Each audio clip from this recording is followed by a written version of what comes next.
زندگی آج کی زندگی ہے، اس وقت کی زندگی، اس وقت میں زندہ ہوں، یہی میری زندگی ہے. جب یہ نہیں رہے گی تو کچھ بھی نہیں رہے گا، ساری سوچیں دھری کی دھری رہ جائیں. اس لیے ضروری ہے کہ اس وقت سے میں فائدہ اٹھا لوں، اپنے آج سے فائدہ اٹھا لوں، اس لمحے سے فائدہ اٹھا لوں، اس کو خوبصورت بنا لوں، اس کو موسٹ پروڈکٹیو بنا لوں، یہ بیکار نہ گزرے. اس کے لیے ہمیں یہ دیکھنا ہے کہ کس وقت میں کرنے کا کیا کام ہے. سب سے پہلے ہمیں اگر اپنا ٹائم ٹیبل بنانا ہے ڈیلی، مثلا ایک دن کی پلاننگ کرنی ہے، تو سب سے فرسٹ اینڈ فورموسٹ ہمیں یہ دیکھنا ہوگا کہ فرائض کیا ہیں ہمارے، ان کو فل کر لیں. مثلا نمازیں سب سے پہلا فرض ہے. اب اس کے لیے ہمیں کتنے بجے اٹھنا ہے؟ یہ تو نہیں 7 بجے اٹھنا، 7 بجے تو نماز چلی جائے گا، آپ نے اپنا فرض مس کر دیا تو آپ کا تو ٹائم پروڈکٹیو نہیں، آپ کے تو دن کا آغاز ہی غلط ہوا. آپ نے تو اللہ کی نافرمانی سے دن کا آغاز کیا، اللہ کی رحمت کہاں سے آئے گی؟ آپ نے اللہ کو ناراض کر کے دن کا آغاز کیا. تو بہت ضروری ہے کہ ہم جب ٹائم ٹیبل بنائیں تو پہلے اپنے مارک کر لیں، مارننگ، ظہر، عصر، مغرب، عشاء. اب باقی کام ان کے آس پاس کر لیں. بندوں میں ہماری ذمہ داری کون کون ہے؟ ہمارے بچے ہیں یا ہمارے اسٹوڈنٹس ہیں یا ہمسائے ہیں یا کون ہے، جو بھی کوئی ہے، ان کے طرف سے ہمارے اوپر کیا ذمہ داری ہے. اس میں بچے ہیں تو ان کو کھلانا، پلانا، سلانا، جگانا، اسکول بھیجنا، پڑھانا، یہ ساری چیزیں کیونکہ وہ آپ ہی کی ذمہ داری. کلکم رائن و کلکم مسئول عن رعیتہ، ہر شخص نگران ہے، ہر شخص ذمہ دار ہے، ہر ایک سے اس کی رعایا کے بارے میں پوچھا جائے گا. ان کو میں نے کیا کیا کہاں کہاں ٹائم دینا. اگر ماں باپ آپ کی ذمہ داری ہے تو ان کے بارے میں سوچ لیجیے. پھر اس طرح شوہر ہے، شوہر کے لیے بیوی ہے، اس بیوی بچوں کے لیے کمانا، کھلانا، پلانا، یہ ساری چیزیں، یہ سارے ملا جلا کے ہمارے روز مرہ کے ٹاسک کی ایک لمبی لسٹ بن جاتی ہے.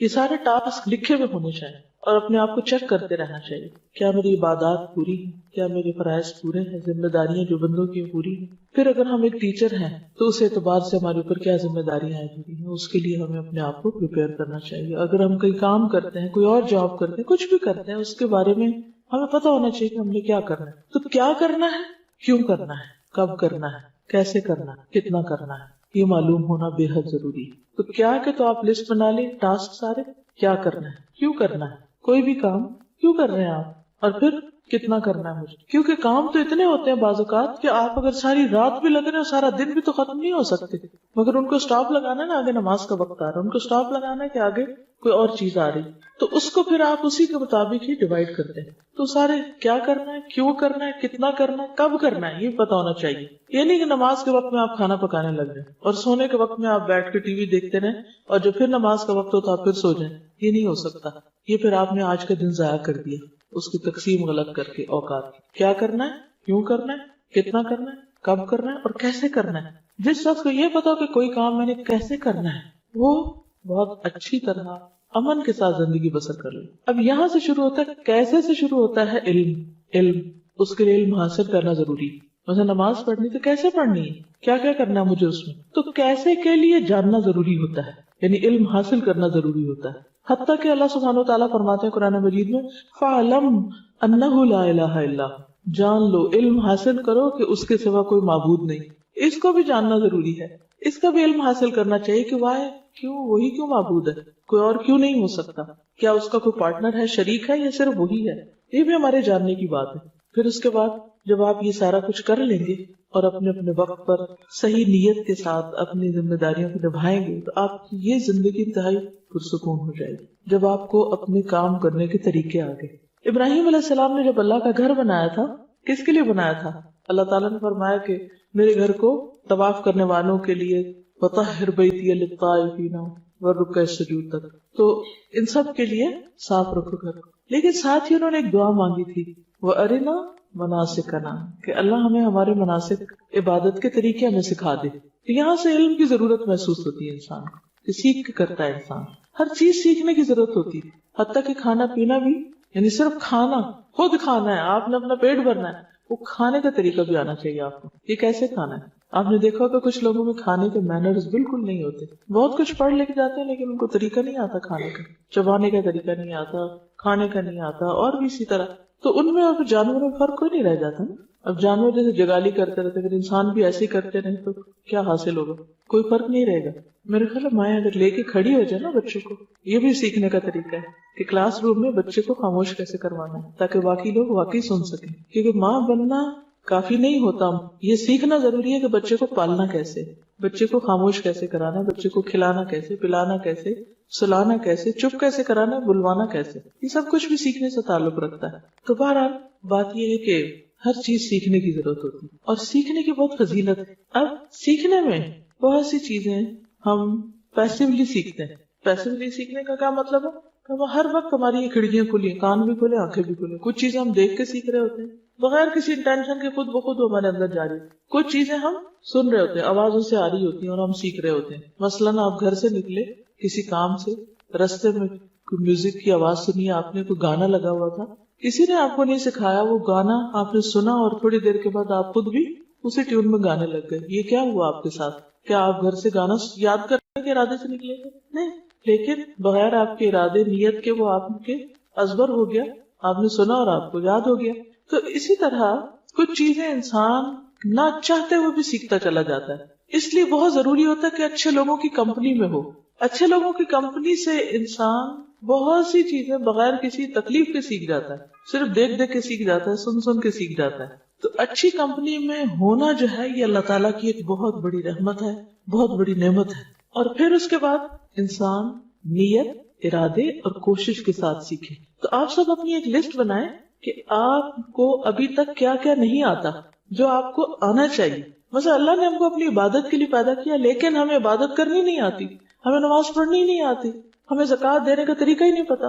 ہم کبھی راہ چلتے اس سے کچھ پوچھ لیتے ہیں، اس سے وہ کچھ بتا دیتا ہے، وہ کچھ، پھر دونوں کی کنفیوژن، پھر کہتے ہیں چھوڑو پر اس کام کو کیا کرنا. لیکن جو فرائض ہے تو پوچھ ہوگی، آپ نہیں کریں گے تو پوچھ ہوگی، غلط کریں گے تو پوچھ ہوگی، لہٰذا سیکھنا ضروری ہے. تو ایک تو آپ اپنے ضرور لسٹ بنائیں کہ ابھی تک آپ کو کیا کیا نہیں آتا، جو آپ کو ایک بنیادی طور پر اپنی ذات کا خیال رکھنے، اپنے بچوں کا خیال رکھنے، اپنے گھر کا، اپنے انوائرمنٹ کا، اور جس کام کے لیے آپ پیدا ہوئے اللہ کی عبادت ہے، وہ آنا ہی چاہیے. اگر وہ نہیں آئے تو آپ نے اپنی زندگی گنوا دی، چاہے آپ ڈھیروں کتابیں پڑھ دیں. اسی لیے آپ نے دیکھا ہوگا کہ بعض اوقات کچھ لوگ بہت ہائیلی ایجوکیٹڈ ہوتے ہیں، بڑی ڈگریوں کے مالک ہوتے ہیں، لیکن ان کی گھریلو زندگی جہنم ہوتی ہے. ان کو آپس میں نباہ نہیں کرنا آتا، ہسبینڈ وائف کو نباہ نہیں کرنا آتا، بچوں سے بات نہیں کرنی آتی، ان کی بات نہیں سمجھتے. کہنے کو بہت پڑھے لکھے، یہ پڑھا لکھا کیا فائدہ دیتا ہے اگر ایک انسانوں کے ساتھ ڈیلنگ ہی نہیں آتی انسان کو. دوستوں کو بھی دشمن بنا لیتے ہیں، اپنے خیر خواہوں کی بھی قدر نہیں پہچانتے، کبھی شکر گزار ہی نہیں ہوتے، پتہ ہی نہیں ہے کہ یہ بھی کرنے کا کام ہے. ویسے بہت انٹیلیجنٹ ہیں، ویسے بڑے بڑے کارنامے کرتے ہیں، لیکن بنیادی اخلاق کا نہیں پتا.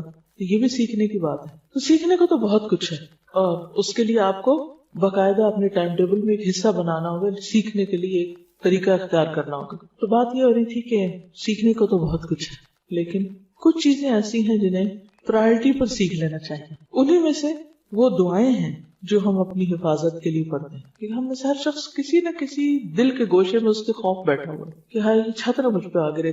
کبھی خیال آیا کہیں میں پھسل نہ جاؤں، کہیں چور نہ آ جائے. کبھی اندھیرے سے ڈر لگتا ہے، کبھی کسی چیز سے کبھی ڈر لگتا ہے. ہر شخص کو کسی نہ کسی چیز سے ضرور ڈر لگتا ہے. اس کو کہتے پھر اس کو نام دے دیتے فوبیا. بہرحال جو مرضی نام دے دے، لیکن ڈر تو اپنی جگہ ہے ہی، اس سے تو انکار نہیں کیا جا سکتا. خصوصاً کچھ کھونے کا، کچھ ضائع ہونے کا، کچھ ہاتھ سے نکل جانے کا، یہ ڈر بہت ہوتا ہے. یعنی کیا ہوگا؟ تو اس کے لیے ہمیں ایک بہترین چیز سکھائی گئی ہے، اور وہ ہے آیت الکرسی. آیت الکرسی یہ اس آیت کا نام ہے. آیت الکرسی جو ہے یہ قرآن مجید کی آیات میں سے بہت ہی افضل آیت ہے، بہت بلند درجے کی آیت ہے. جیسے سورتوں کے نام ہے نا، اسی طرح کچھ آیتوں کے بھی نام ہیں. اللہ سبحانہ وتعالیٰ نے آدم علیہ السلام کو مختلف چیزوں کے نام سکھائے تھے، اور کسی بھی شخص کے صاحب علم ہونے کی علامت یہ ہوتی ہے کسی بھی فیلڈ یا فن میں کہ اس کو اس خاص علم سے متعلق چیزوں کے نام آتے ہوں. مثلا آپ قرآن کے طالب علم ہیں اور آپ کو سورتوں کے نام ہی نہیں آتے، کیا جانا آپ نے؟ اسی طرح مثلا آپ باٹنی پڑھ رہے ہیں اور اپنے انوائرمنٹ میں ارد گرد پودوں کے نام ہی کوئی نہیں آتے، گھاس کی قسموں کو ہی نہیں پتا، درختوں کے نام نہیں آتے. اب ہر شخص کے لیے ہر علم کی ہر چیز سیکھنا تو فرض نہیں ہے، لیکن کم از کم جو علم آپ پڑھ رہے ہیں اس کے متعلقہ چیزوں کے نام آنا ضروری ہے. کئی لوگ ایسے ہوتے ہیں کہ وہ لوگوں کے بیچ میں سالوں رہ رہے ہوتے ہیں، ان کو آس پاس لوگوں کے نام ہی نہیں آتے. آپ کی کیا ریلیشن شپس ہوں گے اچھے؟ کیسے اچھے ہو سکتے ہیں؟ مجھ سے کسی نے پوچھا کہ آپ وہ پڑھا رہی تھی، کہنے لگی کہ مجھے آپ کو ٹپ بتائیے، آپ بھی پڑھاتی. میں نے ایک دن ان کو ایک ٹپ بتائی، دوسرے دن دوسری بتائی، کل میں نے ان کو تیسری ٹپ بتائی. تیسری ٹپ یہ تھی کہ اپنے گروپ کو جس کو آپ پڑھا رہے ہیں اس کی تمام اسٹوڈینٹس کے نام یاد کریں اور اسٹوڈینٹس کو ناموں سے بلائیں. کہنے یہ تو بہت ہی مشکل ہے، چھوٹا سا گروپ ہے، یہ تو بہت ہیوج کلاس ہے، اس میں تو بہت ہی obvious مشکل، لیکن میں پوری کوشش کروں گی. میں نے کہا اس سے آپ فرق جانیں گے کہ اسٹوڈنٹ اور ٹیچر کا جب تک کنیکشن نہیں ہوتا تو علم پاس نہیں، وہ صرف انفارمیشن ہو، آپ سیکھ نہیں سکتے، اور آپ کو پتہ نہیں آپ آس پاس کون بیٹھا ہوا ہے، وہ کیا کر رہا ہے. اور ان کو میں نے اتفاق سے یہی حدیث دلیل کے طور پر دی کہ حضور صلی اللہ علیہ وسلم نے ابی ابن کعب کو شاباش دی تھی کہ تمہیں علم مبارک ہو اے ابو المنذر. آپ کو صرف ان کا نام نہیں، ان کی کنیت بھی پتا تھی. اور آپ کو پتا ہے کہ کتنے بے شمار صحابہ ہیں آپ کے آس پاس، لیکن آپ کو ان کے نام آتے تھے. تو اپنے آس پاس کے لوگوں کے نام جاننا، جس گھر میں آپ رہتے ہیں اس کے مختلف ڈائریکشن کا معلوم ہونا کہ سورج کدھر سے نکلتا ہے، قبلے کا رخ کیا ہے. آپ کہتی ہوں کہ یہ کس کو نہیں پتا. ریسنٹلی مجھے اس کا اتفاق ہوا، میں کہیں گئی ہوئی تھی تو میں نے ان سے کہا، بچی تھی اس گھر میں 11-12 سال کی، میں نے کہا بیٹا قبلے کا رخ کدھر ہے، ٹوٹلی اپوزٹ ڈائریکشن بتائی. میں چونکہ نیچے گھر سے جب آ رہی تھی تو میں نے مسجد دیکھی تھی کارنر پہ، اور اس میں ہم نے گاڑی روک کے بچوں نے نماز پڑھی تھی، تو مجھے پتا تھا کہ ڈائریکشن اس طرف ہے. بچی بالکل الٹ بتا رہی تھی، مجھے بہت پریشانی ہوئی. میں نے کہا کہ 10 سال کی عمر میں بچے کو نماز پڑھنی چاہیے. اگر کوئی بچہ روز نماز پڑھتا ہے تو اس کو اپنے گھر میں قبلے کا رخ لازم معلوم ہونا چاہیے، یا نہیں؟ یہ علم ہے نا یہ بھی.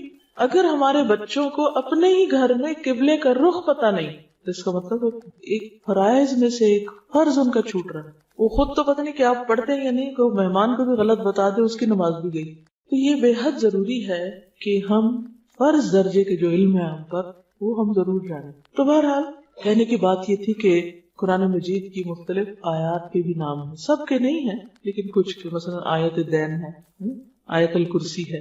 تو آیت الکرسی وہ آیت ہے جس میں کرسی کا لفظ آتا ہے، اور یہ قرآن مجید کی سب سے اعلیٰ اور افضل آیت ہے.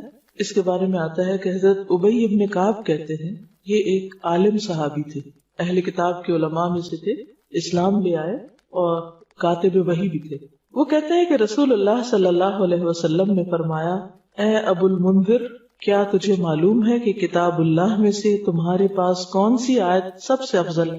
میں نے عرض کیا، اللہ اور اس کا رسول ہی بہتر جانتے ہیں. آپ نے فرمایا، اے ابو المنذر، کیا تجھے معلوم ہے کتاب اللہ میں سے تمہارے پاس کون سی آیت سب سے افضل ہے؟ دوبارہ پوچھا. میں نے عرض کیا، اللہ لا الہ الا هو الحی القیوم، یعنی آیت الکرسی.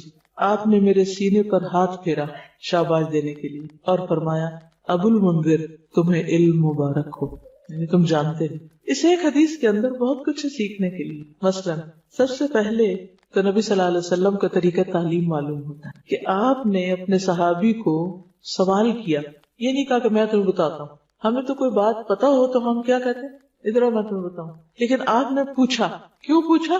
کہ اگر انہیں پہلے سے معلوم ہے تو اس سے کیا ہو، سوال کرنے سے ایک تو ایک انٹریکشن ہوتی ہے، دوسرے کو اہمیت بھی دی جاتی ہے، اس سے ایک تعلق پیدا ہو جاتا ہے. اور پھر اس کے بعد یہ ہے کہ صحابی کے پارٹ پر یہ بات پتہ چلتی ہے کہ صحابی جو ہیں وہ کہتے ہیں کہ اللہ اور اس کا رسول بہتر جانتے ہیں. حالانکہ پتہ ہے ان کو، لیکن پھر بھی کیا کہتے ہیں، اللہ اور اس کا رسول بہتر جانتے ہیں. کیوں؟ تاکہ اگر میرے علم سے زیادہ وہاں ہے تو پہلے مجھے وہ مل جائے. میں اگر ایک بات بتا دوں گا جو مجھے پتا تو ہو سکتا ہے کہ مجھے اگلی چیز نہ پتا. لیکن حضور صلی اللہ علیہ وسلم بھی محسوس کر رہے ہیں کہ ان کو معلوم ہے، شاید یہ جھجک رہے ہیں یا اس کا مظاہرہ کر رہے ہیں. آپ دوبارہ پوچھتے ہیں اور اسی ٹون میں پوچھتے ہیں، اے ابو المنذر، کیا تمہیں معلوم ہے کہ کتاب اللہ میں سے سب سے افضل آیت کون سی ہے؟ تو پھر اس پر وہ جواب دیتے ہیں، میں نے عرض کیا، اللہ لا الہ الا هو الحی القیوم. پھر آپ سینے پہ ہاتھ پھیرتے ہیں، اس طرح تھپکی دیتے ہیں. اس کا مطلب ہے کہ وہ قریب بیٹھے ہوئے ہیں، ریچ میں ہیں آپ کی. ہو سکتا ہے دور بھی ہو تو بلا کے شاباش دی. تو طالب علم کو تھپکی دینا یا اس پہ ہاتھ پھیرنا یا شاباش دینا اس کی ہمت بندھاتا ہے، اس کو انکریج کرتا ہے، اس کو اور زیادہ علم کا شوق دلاتا ہے. اور پھر آپ فرماتے ہیں کہ تمہیں علم مبارک، شاباش. آپ خوش ہو جاتے ہیں اور دعا دیتے ہیں. اچھا، ہم عام طور پر کسی کو کوئی بات پتا ہو یا کسی کو معلوم ہو تو اس پر اس کی تعریف نہیں کرتے یا اس کی ہمت نہیں بندھاتے، جبکہ استاد کا فرض بنتا ہے کہ اچھا جواب آنے پر، درست جواب آنے پر ضرور کچھ نہ کچھ دعا دے، مثلا بارک اللہ فیکم، شاباش، کوئی بھی اچھا ورڈ، گڈ اسٹروک دے. تو اس حدیث سے پتہ چلتا ہے کہ آیت الکرسی جو ہے یہ سب سے اعلیٰ اور افضل آیت ہے. پھر اسی طرح ایک اور حدیث ہے حضرت ابن اسقا کہتے ہیں رسول اللہ صلی اللہ علیہ وسلم صفہ میں تشریف لائے. صفہ کیا تھا؟ وہ چبوترا جس پر صحابہ بیٹھ کر پڑھا کرتے، وہیں رہتے تھے، وہیں پڑھتے تھے. تو ایک آدمی نے آپ سے سوال کیا، یا رسول اللہ سب سے زیادہ عظمت والی آیت کون سی ہے؟ آپ نے فرمایا اللہ لا الہ الا هو الحی القیوم، یعنی پوری آیت الکرسی. تو اس سے بھی بات مزید واضح ہو جاتی ہے، اس کو تقویت ملتی ہے کہ یہی آیت سب سے افضل ہے. اب اس آیت کو ایک طرف تو سب سے افضل کہا گیا اور دوسری طرف اس آیت کو حفاظت کا ذریعہ بتایا گیا. اس کے لیے ایک بہت لمبی حدیث ہے، لیکن ایک واقعہ ہے پورا جس سے ہمیں پتہ چلتا ہے کہ آیت الکرسی جو ہے یہ شیاطین کے شر اور فتنوں سے محفوظ رکھتی ہے. انسان کو حفاظت کے لیے سب سے زیادہ جس چیز کی ضرورت ہے وہ اپنے دشمنوں سے حفاظت. دشمنوں میں سب سے بڑا دشمن شیطان، اور شیطان نظر نہیں آتا. باقی دشمن تو اگر کوئی آ رہا ہماری طرف تو ہم بھی جواباً مارنے کے لیے تیار ہو گئے، مگر جو نظر ہی نہیں آ رہا تو اس کا کیا بنے گا؟ جو نظر نہیں آ رہا اس سے کیسے بچیں گے؟ ہم بچ سکتے، ہم اس کا مقابلہ کر سکتے، پکڑ سکتے ہیں. کیا ماریں گے اس کو؟ مجھے یاد ہے وہ چھوٹی سی تھی تو میرے والدین جب کہتے تھے کہ وہ شیطان آ گیا تو ہم کہتے تھے کدھر ہے، میں ڈنڈا اٹھا لیتی کدھر ہے، میں اس کو ماروں گی. لیکن ڈنڈے سے تو نہیں مار سکتے شیطان کو آپ. ہاں آیت الکرسی پڑھیں تو اس پہ ڈنڈا ضرور پڑے گا، لیکن اگر آیت الکرسی ٹھیک ہی نہیں آتی آپ کو تو اس کو کیا اثر ہوگا؟ تو صحیح تلفظ بھی آنا چاہیے اور اس کو پڑھنا بھی چاہیے اور اس کا معنی بھی جاننا چاہیے اور اس کی فضیلت بھی معلوم ہونی چاہیے. اور یہ وہ علم ہے جس پر آپ صلی اللہ علیہ وسلم نے شاباش دی تھی. تو اگر آپ کو بھی یہ پتہ چل جائے گا تو وہ شاباش صرف ان کے لیے نہیں پر آپ سب کے لیے بھی. بہرحال حدیث ہے، حضرت ابو ہریرہ سے روایت ہے، مجھے رسول اللہ صلی اللہ علیہ وسلم نے صدقہ فطر کی حفاظت کے لیے محافظ مقرر کیا، گارڈ بنایا. اس دوران میں ایک شخص آیا اور اس نے غلہ سے لپیں بھر بھر کر نکالنی شروع کر دی، یعنی وہاں سے نکالنا شروع کر دیا. میں نے اسے پکڑ لیا اور کہا میں تجھے ہر صورت میں رسول اللہ صلی اللہ علیہ وسلم کے پاس لے جاؤں گا، تم چور ہو. وہ کہنے لگا میں محتاج آدمی ہوں، بال بچے دار ہوں، سخت ضرورت مند ہوں، لہٰذا معاف کر دو. چنانچہ میں نے اسے چھوڑ دیا. صبح ہوئی تو رسول اللہ صلی اللہ علیہ وسلم نے دریافت فرمایا ابو ہریرہ گزشتہ رات تمہارے قیدی کا کیا بنا؟ کیونکہ آپ کو وحی کے ذریعے خبر ہو چکی تھی. میں نے عرض کیا یا رسول اللہ صلی اللہ علیہ وسلم اس نے اپنی شدید حاجت کا اظہار کیا، بال بچوں کا شکوہ کیا، میں نے اس پر رحم کیا، اسے چھوڑ دیا. آپ نے فرمایا خبردار رہنا، اس نے جھوٹ بولا، وہ پھر آئے گا. مجھے آپ کے فرمان کی وجہ سے یقین تھا کہ وہ ضرور آئے گا، لہٰذا میں گھات میں بیٹھ گیا کب آتا ہے اور چکنا ہو گیا. وہ آیا اور غلے میں سے پھر لپیں بھرنے لگا. میں نے پکڑ لیا. میں نے کہا اب تو میں تمہیں ضرور حضور صلی اللہ علیہ وسلم کی خدمت میں لے جاؤں گا. اس نے کہا مجھے چھوڑ دو، میں غریب ہوں، عیالدار ہوں، آئندہ نہیں آؤں گا. میں نے رحم کھاتے اسے پھر چھوڑ دیا. صبح ہوئی تو رسول اللہ صلی اللہ علیہ وسلم نے دریافت فرمایا اے ابو ہریرہ تمہارے قیدی نے کیا کیا؟ میں نے عرض کیا یا رسول اللہ صلی اللہ علیہ وسلم اس نے اپنی شدید ضرورت کا شکوہ کیا، عیالداری یعنی اپنی غربت کا واسطہ دیا، مجھے رحم آ گیا لہٰذا میں نے اسے پھر چھوڑ دیا. آپ نے فرمایا خبردار رہنا، اس نے تجھ سے جھوٹ بولا ہے، وہ پھر آئے گا. چنانچہ میں تیسری بار اس کی گھات میں بیٹھ گیا. وہ آیا اور پھر غلہ کے لب بھرنے لگا. میں نے اسے پکڑ لیا. یہ تیسری بار ہے. اب میں تمہیں ضرور حضور صلی اللہ علیہ وسلم کے پاس لے جاؤں گا. ہر بار تو وعدہ کرتا نہیں آؤں گا لیکن پھر آ جاتا. اس نے کہا اچھا میں تمہیں ایسے کلمات بتاتا ہوں جن سے اللہ تجھے فائدہ دے گا لیکن اس کے بدلے مجھے چھوڑ دو. یعنی اسے ہوا نا کہ اب تمہیں پکڑا گیا تو کچھ دے کے چھوٹنا پڑے گا. میں نے پوچھا وہ کیا کلمات ہیں، کون سا کلام ہے، کون سا وظیفہ ہے کہ جسے پڑھ کے میں اپنے چور سے بچ سکتا ہوں، یعنی چور واپس نہ آئے. اس نے کہا جب تو رات سونے کے لیے اپنے بستر پہ آئے تو آیت الکرسی پڑھ لیا کر. ایک فرشتہ ساری رات تیری حفاظت کرے گا، ساری رات فرشتہ تیری حفاظت کرے گا، صبح تک شیطان تیرے پاس نہیں آئے گا. یہ سن کر میں نے اسے پھر چھوڑ دیا. صبح ہوئی تو رسول اللہ صلی اللہ علیہ وسلم نے دریافت کیا ابو ہریرہ کل رات تیرے قیدی نے کیا کیا؟ میں نے عرض کیا یا رسول اللہ اس نے کہا میں تجھے ایسے کلمات سکھاتا ہوں جن سے اللہ تجھے نفع پہنچائے گا. چنانچہ اس کے بتانے پر میں نے اسے چھوڑ دیا. آپ نے دریافت کیا وہ کیا کلمات ہیں؟ میں نے عرض کیا اس نے بتایا کہ جب تو رات اپنے بستر پر آئے تو اول سے آخر تک آیت الکرسی پڑھ لے. اللہ کی طرف سے ایک فرشتہ رات بھر تیری حفاظت کرے گا اور شیطان تمہارے قریب نہ آئے گا. صحابہ کرام چونکہ خیر و بھلائی کے زیادہ حریص تھے اس لیے آپ نے حضرت ابو ہریرہ کو کچھ نہیں کہا بلکہ فرمایا ہاں اس نے تجھ سے سچی بات کہی لیکن وہ خود جھوٹا ہے. تجھے معلوم ہے 3 راتوں سے تمہارے پاس کون آ رہا تھا؟ حضرت ابو ہریرہ نے عرض کیا نہیں. آپ نے فرمایا وہ شیطان تھا. یہ صحیح بخاری کی روایت ہے. تو اس حدیث سے کیا پتہ چلتا ہے؟ ساری رات تمہاری حفاظت کرے گا ایک فرشتہ، اللہ بھیج دے گا، شیطان تمہارے پاس نہیں آئے گا، پھر وہ ڈرائے گا نہیں، پھر صبح کی نماز میں اٹھنے میں آسانی ہو جائے گی. بہت سارے فائدے ہیں اس کے. اور اگر ہم فوت ہو گئے رات کو کیونکہ رات کو فوت بھی ہو سکتا ہے انسان. کئی لوگوں کا آپ نے سنا ہوگا کہ وہ رات سوئے تو اٹھے نہیں، تو کم از کم فرشتے ہمارے آس پاس ہوں، شیطان تو نہ ہوں. تو اس کے بہت فائدے ہیں. تو سب سے بڑا فائدہ کیا ہے کہ حفاظت. اسی لیے اس کارڈ میں حفاظت کی دعا میں سب سے پہلی دعا آیت الکرسی رکھی گئی ہے. اور اس میں کرنا کیا چاہیے کہ ویسے تو ہر نماز کے بعد پڑھنی چاہیے، لیکن صبح اور شام ایک ایک دفعہ اگر انسان پڑھتا ہے تو جنوں سے محفوظ رہتا ہے. ٹھیک ہے، خصوصی طور پر جو جنوں کو کتنا ڈر ہوتا ہے، جن چمٹ جائیں گے، وہ پتہ نہیں کیا ہو جائے گا، تو بس آیت الکرسی پڑھ لیں. جو ہی شام ہونے لگے آیت الکرسی پڑھ لیں، صبح نماز کے بعد پڑھ لیں، محفوظ ہیں آپ انشاءاللہ. ایک اور حدیث میں ہے، ابی ابن کعب اپنے باپ سے روایت کرتے ہیں کہ ان کے کھجوروں کے کھلیان تھے، کھیت تھے، باغ تھے، تو وہ اس میں کمی دیکھتے کہ کھجوریں کم ہو رہی ہیں، لگتا ہے کوئی چور ہے. تو ایک رات انہوں نے چور کو پکڑ لیا. وہ ایک جانور سے مشابہ ایک نوآور لڑکا تھا لڑکا لیکن جانور جیسی شکل. انہوں نے اس کو سلام کیا تو اس نے جواب دیا. انہوں نے کہا تم کون ہو، جن یا انسان؟ اس نے کہا میں جن ہوں. انہوں نے کہا اپنا ہاتھ میری طرف بڑھاؤ، تو اس نے ہاتھ بڑھایا. اس کا ہاتھ کتے کے ہاتھ کی طرح تھا، اس کے بال کتے کے بال کی طرح تھے. انہوں نے پوچھا کیا اس طرح جنوں کی تخلیق ہوتی ہے، تو انہوں کی شکل اس قسم کی ہے؟ اس نے کہا میں یہ جانتا ہوں کہ جنوں میں مجھ سے زیادہ شدید اور کوئی نہیں، سخت جن ہوں. انہوں نے کہا تم میرے پاس کیوں آئے ہو؟ اس نے کہا مجھے خبر ملی ہے کہ تم صدقہ کرنا بہت پسند کرتے ہو، تو میں تمہارے کھانے میں سے اپنا حصہ لینے آیا، یعنی تمہارے کھیت میں سے اپنے لیے کچھ نکالنے آیا. انہوں نے کہا کیا چیز تم سے بچا سکتی؟ اس نے کہا وہ آیت جو سورۃ البقرہ میں ہے، اللہ لا الہ الا ہو الحی القیوم. جو کوئی اسے رات کو پڑھے گا وہ صبح تک مجھ سے پناہ میں رہے گا، اور جو صبح پڑھے گا وہ رات تک مجھ سے پناہ میں رہے گا. پھر جب صبح کو انہوں نے اس بات کا ذکر نبی صلی اللہ علیہ وسلم سے کیا تو آپ نے فرمایا اس خبیث نے سچ کہا. یہ حدیث المعجم الکبیر طبرانی میں روایت، اس کی جلد اول صفحہ 201، حدیث نمبر 541. تو اس سے بھی کیا پتہ چلتا ہے کہ جنوں سے انسان محفوظ رہتا ہے. مطلب اوور آل جو فرشتے آپ کے ساتھ ہوں تو اور چیزوں سے بھی بچتے ہیں. آپ کو معلوم ہے کہ چوٹ لگ رہی ہو، کچھ اور شر وغیرہ جو ہوتا ہے، لیکن خصوصی طور پر دیکھیے جو چیزیں تو ہمیں نظر آتی ہیں نا ان کو تو ہم پھر بھی روک لیتے ہیں. آگ ہے تو بند کر دیں گے، کوئی زہریلی چیز ہے تو اوپر رکھ دیں گے. مطلب مادی چیزوں کو انسان ان سے بچ کے رہتا ہے. کوئی چیز دیکھتا ہے کہ شیشہ پڑا ہے، کچھ تیل پڑا ہے تو بچ کے گزر جاتا ہے. شیطان آپ کے اوپر حاوی ہو رہا ہے، جن کو آپ کو تنگ کرنے لگا تو آپ کو تو پتہ بھی نہیں کہ کیا ہو رہا ہے. وہ تو قرآن مجید میں آتا ہے انہ یراکم هو وقبیلہ من حیث لا ترونہم. ٹھیک ہے نا، وہ اور اس کا قبیلہ تمہیں وہاں سے دیکھتے ہیں جہاں سے تم انہیں نہیں دیکھ سکتے.